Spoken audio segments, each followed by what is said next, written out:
Hello students. Now we will study the applications of Biot-Savart law. Okay, we have studied the Biot-Savart law in the previous slide. Now we have some applications of Biot-Savart law. Basically तीन applications जो है वो हमको पढ़ना है. First is the magnetic field due to a straight current carrying wire. Okay, then we have to study magnetic field due to a the magnetic field due to on the magnetic field on the axis of a circular current carrying wire.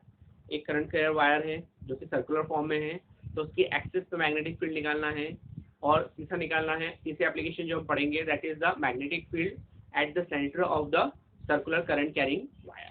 ठीक है, तो हम यहाँ पे पहले वो application पढ़ते हैं magnetic field due to the straight current carrying wire. तो इसका थोड़ा डायग्राम आप समझिए.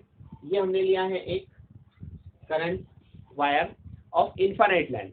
इन्फानाइट लेंथ मतलब कोई पर्टिकुलर लेंथ नहीं है, इन्फानाइटली लॉन्ग है. ठीक है, तो ये एक वायर लिया है. ठीक है, और ये हमने एक एलिमेंट कंसीडर करा है. ये वायर है, इसमें करंट है I. यहाँ पे हमने एक एलिमेंट कंसीडर करा है DL. DL is the element. मैंने यहाँ DL लिखा नहीं है, ठीक है, आप चाहो तो लिख सकते हो. तो यहाँ पे एक एलिमेंट है DL और P एक पॉइंट है जहाँ पे मैग्नेटिक फील्ड निकालनी है. इस वायर के कारण मैग्नेटिक फील्ड हमको क्या करनी है, निकालनी है. ठीक है, तो हमने क्या किया, इस DL से P पॉइंट को ज्वाइन किया और उसको नाम दिया है R. That is given the name R. और ये P पॉइंट से इस स्ट्रेट कंडक्टर को ज्वाइन किया और परपेंडिकुलरली ज्वाइन किया यहाँ पे. तो ये पॉइंट को नाम दिया है O और ये डिस्टेंस को नाम दिया है R. ठीक है, ये डिस्टेंस है आपका R और इस पॉइंट को नाम दिया है O. A से O का जो लेंथ है उसको हमने L माना है. ठीक है, ये लेंथ DL है लेकिन ये L, इसको हमने क्या माना है, L माना है. This we have consider the length L. अब P पॉइंट पे मैग्नेटिक फील्ड कितनी होगी इस स्ट्रेट वायर के कारण, ये हमें कैलकुलेट करना है. तो इसके लिए हम क्या करेंगे, बायो-सेवर्ट लॉ यूज करेंगे. अब यहाँ पे ये एंगल थीटा है, ये वाला जो एंगल है ये थीटा है.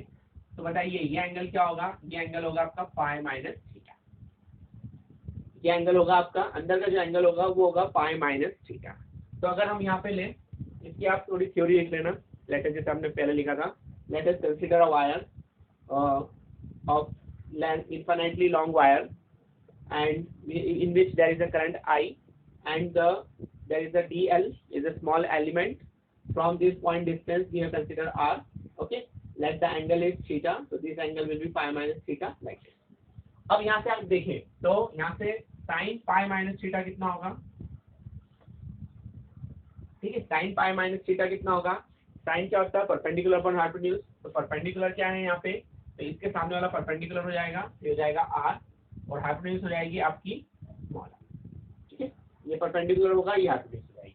Now sin pi minus theta sin theta, तो ये हो जाएगा sin theta is equal to R upon, अब ये जो स्मॉल r है इसको अपन लिख सकते हैं root L square plus R square. ठीक है, ये हाइपोटेन्यूज हो जाएगा, ये परपेंडिकुलर, ये बेस, तो ये हो जाएगा L स्क्वायर प्लस R. तो इसको हमने लिखा रूट L स्क्वायर प्लस. ठीक है, तो ये हमने. अब हम क्या करेंगे यहाँ पे, we will take the Biot Savart law. तो from Biot Savart law, Biot Savart law क्या बोलता है, dB is equal to mu naught upon 4 pi IDL sine theta upon R square. ठीक है, mu naught upon 4 pi IDL sine theta upon R square. तो यहाँ से ये जो साइन थीटा है इसकी वैल्यू आप यहाँ पे पुट कर देंगे, प्लस ये जो R है ये हो जाएगा आपका root L square plus R. तो ये हो जाएगा mu naught upon 4 pi IDL upon R square. R square हो जाएगा L square plus R square, L square plus R. और ये साइन थीटा आपका हो जाएगा R upon root L square plus. ठीक है, तो ये हो जाएगा आपका mu naught upon 4 pi IDL into R upon L square plus R square की पावर 3/2. तो ये हो जाएगा IDL R L square plus R square की पावर 3/2. ठीक है,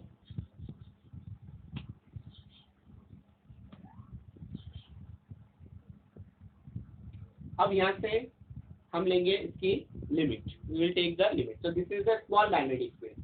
ये क्या है आपकी स्मॉल मैग्नेटिक फील्ड dv. अब हम लेंगे इसकी limit. So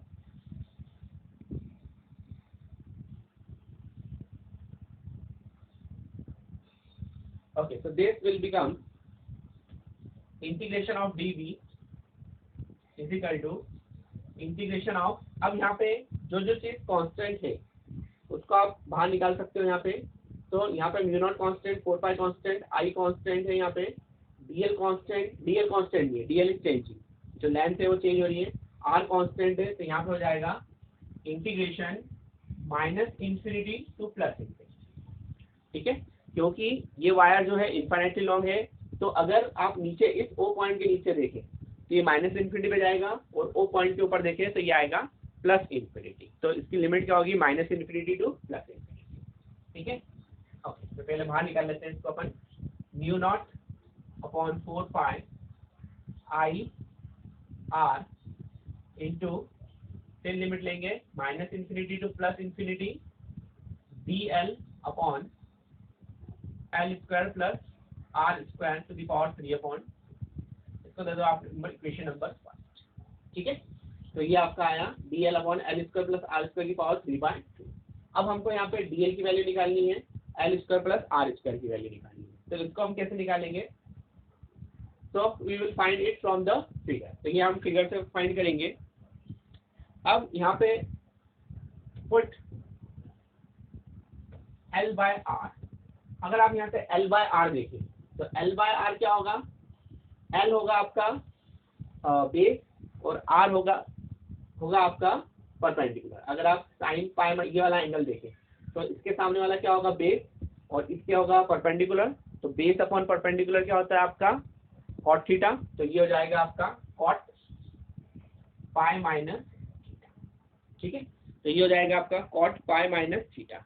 and what is cot pi minus theta, minus, तो यहाँ से L equal to R cot pi minus theta minus cot theta.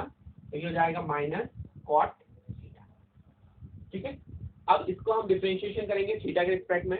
तो ये हो जाएगा dl upon d theta is equal to minus R. Cot theta का जो differentiation होता है वो कितना होता है, कॉट थीटा का जो डिफरेंशिएशन होता है वो होता है कॉसेक स्क्वायर थीटा. ठीक है, तो ये होता है माइनस कॉसेक स्क्वायर थीटा. तो ये हो जाएगा कॉसेक स्क्वायर थीटा, ये हो जाएगा प्लस कॉट थीटा का जो डिफरेंशिएशन होता है वो होता है माइनस कॉसेक स्क्वायर थीटा. तो ये हो जाएगा माइनस माइनस प्लस हो जाएंगे, तो आर कॉसेक स्क्वायर थीटा. और इसको हम यहाँ पे ऐसे लिख सकते हैं dl is equal to R cosec square theta into, तो आप इक्वेशन नंबर 2 करेंगे. तो हमारे पास dl की वैल्यू आ गई. जो dl की वैल्यू हमको चाहिए थी r cosec square theta d theta. Okay,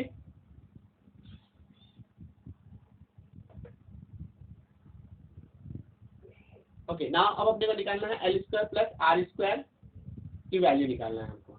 तो हम इसमें कैसे निकालेंगे ये वैल्यू, हम यहाँ पे, so that we will consider ये जो इक्वेशन है इसको स्क्वायर कर देंगे. ठीक है, इसकी क्या कर देंगे, स्क्वायरिंग. तो जब हम इसकी स्क्वायरिंग करेंगे तो वी विल गेट, तो स्क्वायरिंग. ठीक है, तो इसको एक काम करो, इसको आप सेकंड इक्वेशन दे दो और इसको थर्ड दे दो. तो स्क्वायरिंग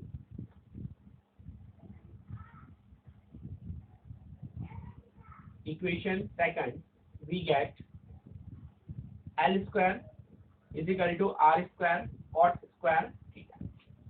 यहाँ पे क्या होगा, ये जो है ये स्क्वायर होगा तो एल स्क्वायर, ये माइनस का प्लस हो जाएगा R square cot square theta. अब दोनों साइड आप आर स्क्वायर ऐड कर दीजिए. तो ये हो जाएगा L square plus R square equal to R square plus R square cot square theta. यहाँ से आर स्क्वायर कॉमन आएगा, तो यहाँ से आर स्क्वायर जब कॉमन आएगा तो ये हो जाएगा R square 1 plus cot square theta. तो ये हो जाएगा L square plus R square is equal to, now again 1 plus cot square theta. तो 1 प्लस कॉट स्क्वायर थीटा होता है आपका कॉसेक स्क्वायर थीटा. तो ये हो जाएगा R square cosec square theta. ये इसको आप दे देंगे इक्वेशन नंबर 4. तो यहाँ पे देखिए आपकी इक्वेशन dl की वैल्यू आ गई और L square plus R square की भी वैल्यू आ गई. ठीक है, अब इन जो ये जो वैल्यू आई है इसको आप इसमें रखेंगे.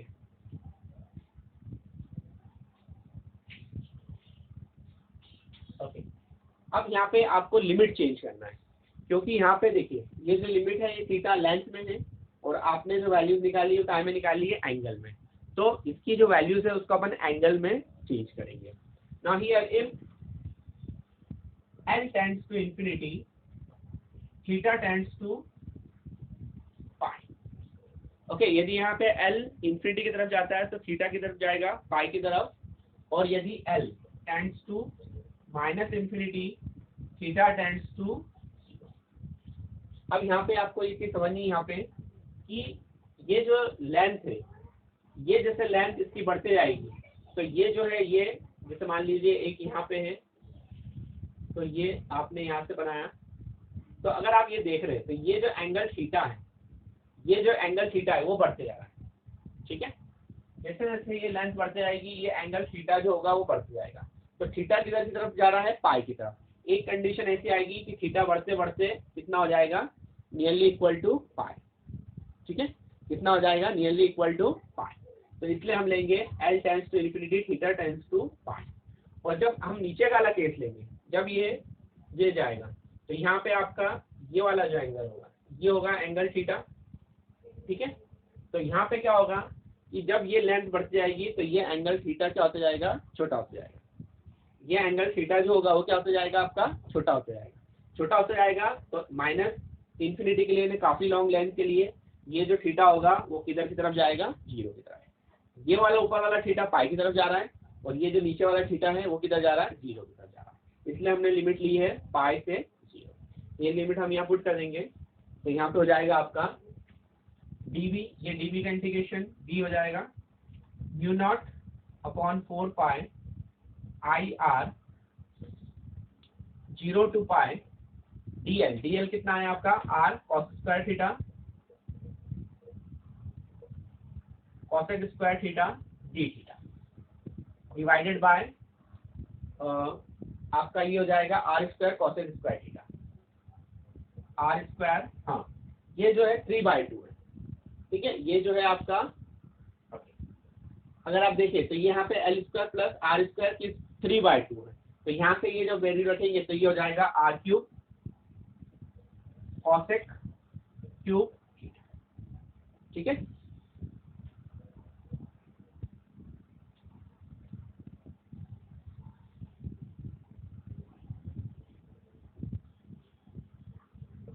देखिए यहाँ पे,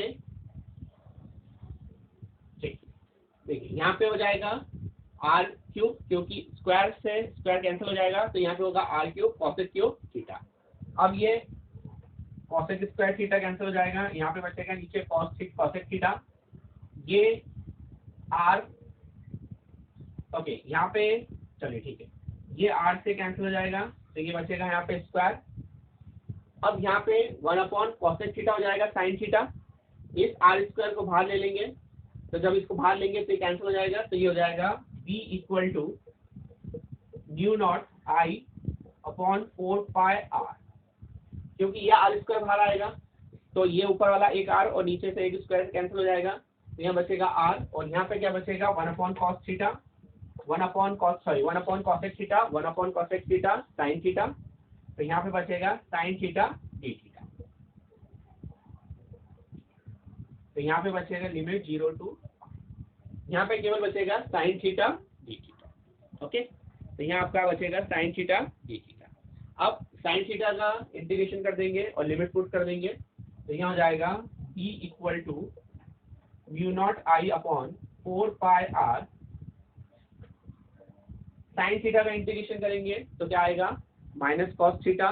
अब लिमिट पुट करेंगे तो माइनस कॉस थीटा, ठीक है। चलिए पहले 0 टू, तो यहाँ से हो जाएगा b is equal to mu naught upon 4 pi r minus cosec pi cos pi minus minus plus, ये हो जाएगा minus cos pi plus cos,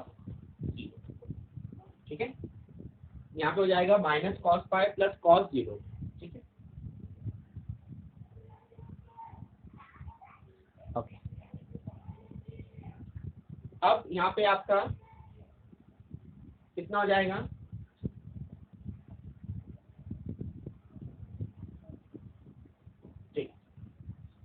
minus cos pi कितना होता है, दैट इज -1 -1 प्लस 1 हो जाएगा। कॉसेक पाई कितना होता है, कॉस पाई कितना होता है -1 और ये माइनस प्लस 1 हो जाएगा, और कॉस 0 होता है 1, तो ये 1 और 1 कितना हो जाएगा 2, ये 1 और 1 कितना हो जाएगा 2, और ये 2 कैंसिल हो जाएगा, तो आपका यहाँ पे b आ जाएगा, this b will be equal to mu naught, और यहाँ पे आपका i था, i, so mu naught i upon 2 pi r।